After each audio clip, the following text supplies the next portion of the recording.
Welcome back and thanks for tuning in. I'm Nick and this is Super Simple Security Principles. Listen each week and learn how to think, not what to think. Instead of doing new episodes during the holiday season, we'd say, Happy Holidays! Merry Christmas! Woo! That's right. I gotta have time for my celebration. My teenage son wanted me to do this year. He wanted to do a Lord of the Rings movie marathon New Year's Eve. Nice. Good luck with that. Yeah, just the first two episodes. He decided all three was too much in one night.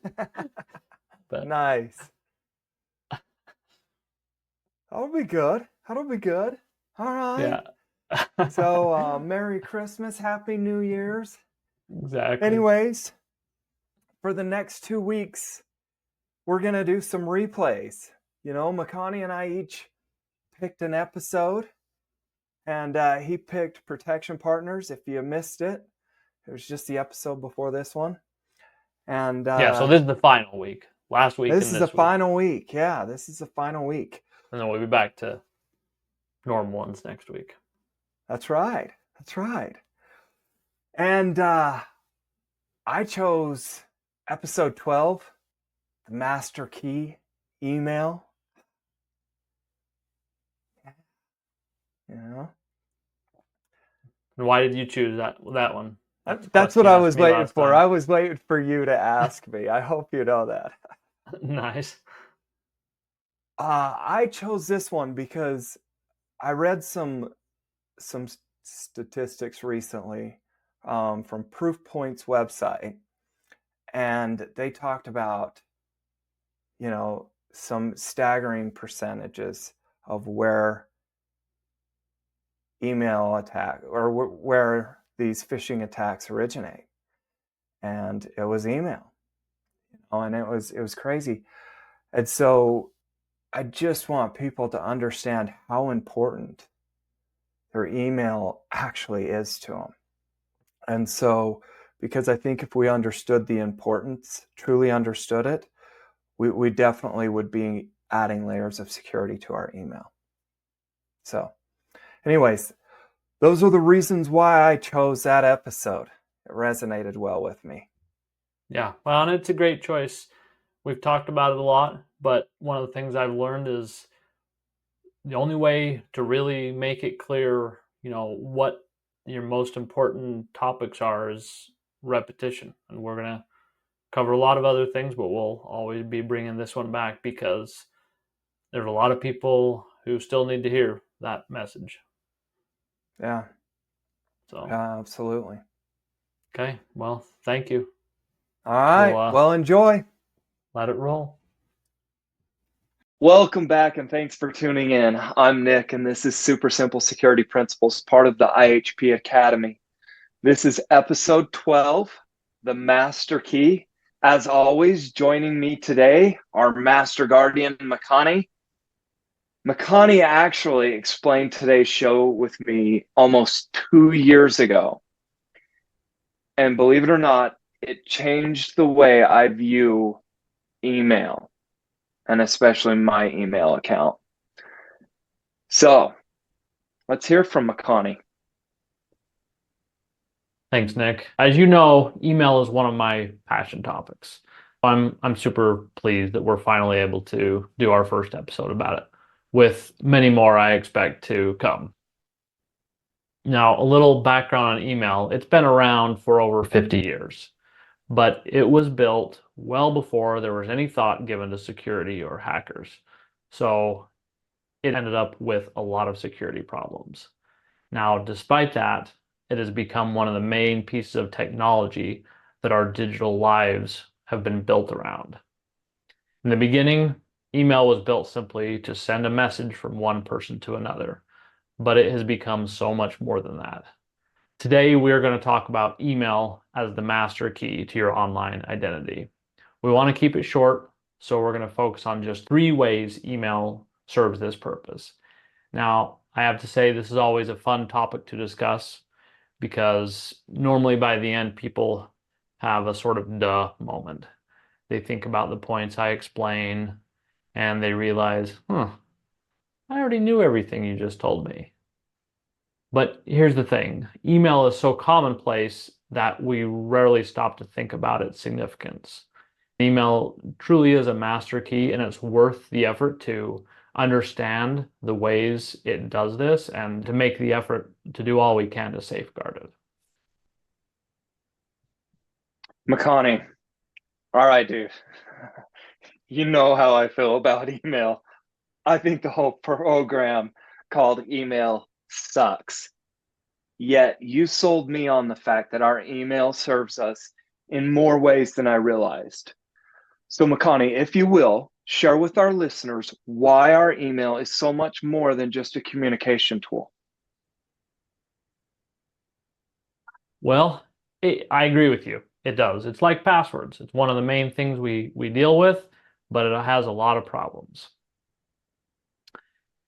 The first way that it's more than a communication tool, it's more like a master key, is kind of the most obvious one, that forgot password button that we see everywhere.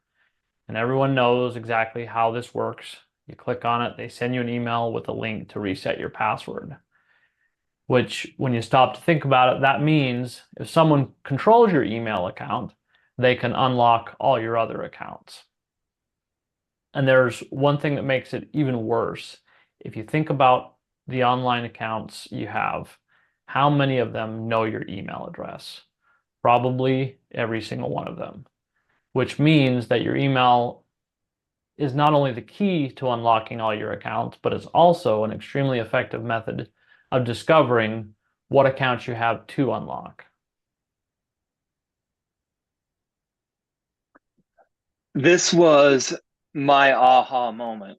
Take a moment to consider your email address being used as a login method. That's a big deal, especially if you start to think about how many places you log in. So, McConney, what's the second way email serves as a master key? So the way I think about it is how much someone could learn about you from the contents of your email. How many emails do you have saved in your account? Thousands? How many years have you been saving them? If someone accessed your email, how much could they learn about you? These are the questions I like people to ask themselves and think about, because most people these days are like digital pack rats with their email. The norm is to just save your email for future reference, not delete it. I think of the scenes in movies where the cops are going through someone's tiny little stack of recent mail to learn more about them. Compare that to the massive amounts of data stashed in your email accounts over many years. There is a lot of information there about who you are. Look, for me personally and how I manage my email account, if it seems important, I keep it. Sometimes I'll keep them for years. That said, it's kind of scary. Ask yourself, how many bank statements do you have adding up in your inbox? What's the last way email is our master key? The last one actually comes back from its original purpose, which is communication. Now, these days we have a ton of different ways to communicate, but email is still the most universal. It's what businesses, the government, organizations of all varieties rely on. It's also where we get security alerts, including unexpected logins or other activity. Important notices of data breaches, which we've talked about in previous episodes, and they are happening regularly. You're going to get those in email. Active scams or problems related to your service or product are also sent by email. Documents and contracts to sign, email. The point is this: our whole system relies on access to email as proof of identity. From a digital perspective, you are your email account. That's a powerful statement. You are your email account. We sold our home, and I know others who have done the same thing. And every means of communication came via email, showings, offers. closings, all documents, everything was communicated via email. Crazy to think that these huge, massive transactions are taking place via email. It really is, especially given what I know about the security weaknesses in email.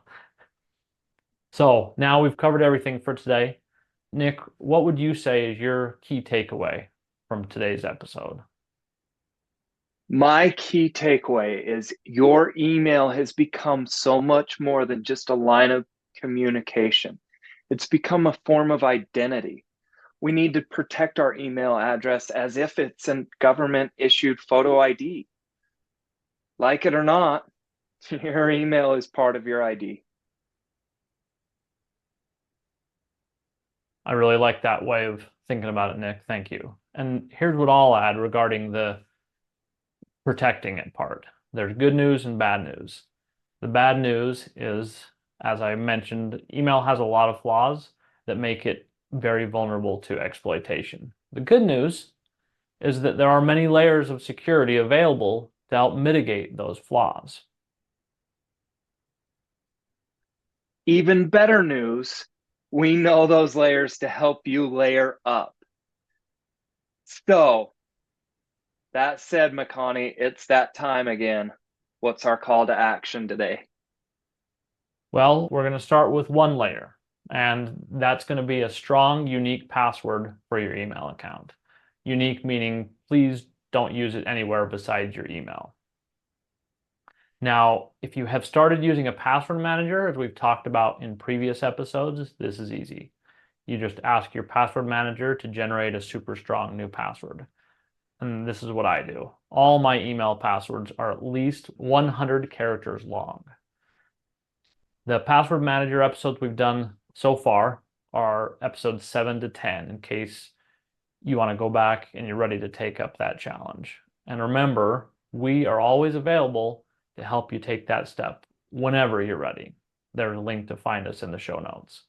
Now, if you're not ready, you don't have a password manager yet, that's fine, no worries. You can still use a strong, unique password for your email account. If you need any help, go back and listen to episode 8 for some ideas. Now, keep in mind, though, it is specifically about picking a master password for a password manager, but the rules for picking a good password for your email account are essentially the same. Now, one last note. I always like to remind people, once you take action on today's episode, consider who else you know that might benefit from doing the same. Share this episode with them and make progress on your security journey together. That's the second part of my call to action. Excellent. Fantastic. Okay, there you have it. There's our call to action. We're going to continue to cover other security layers. You can bet on it. So keep on tuning in, and we'll take care of you.